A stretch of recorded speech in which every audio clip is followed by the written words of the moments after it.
On a parlé de syndrome de l'œuf et de la poule. Qui va commencer en premier?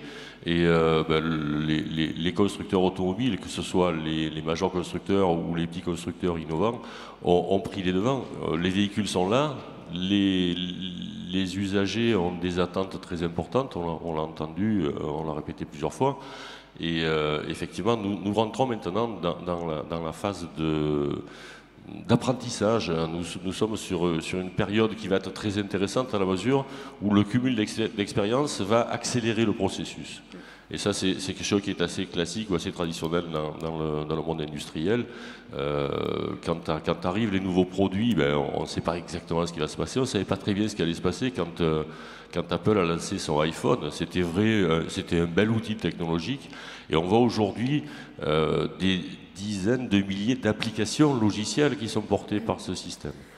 Et dans les véhicules électriques, on se rend bien compte d'une chose, c'est qu'avec l'hybridation des véhicules au sens technologique, c'est-à-dire qu'on a dans ces véhicules électriques ou hybrides au sens physique du terme, des fonctions de communication très importantes qui sont permises par ces technologies. On a une mémorisation des caractéristiques de fonctionnement, on a un échange, une interface utilisateur, un dialogue entre la machine et ses usagers qui est de plus en plus élaboré.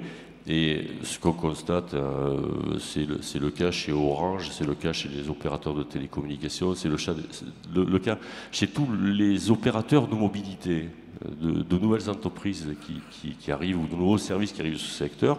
On a une montée en puissance de la notion de service et des éléments de service que sont les applications logicielles qui permettent de piloter, de comprendre, de réserver.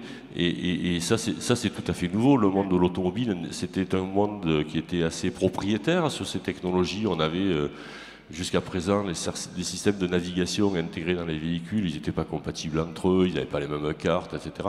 Aujourd'hui, on a des standardisations qui sont en place. Ce sont des standardisations technologiques. On pourra en parler au niveau des batteries avec des bus de données.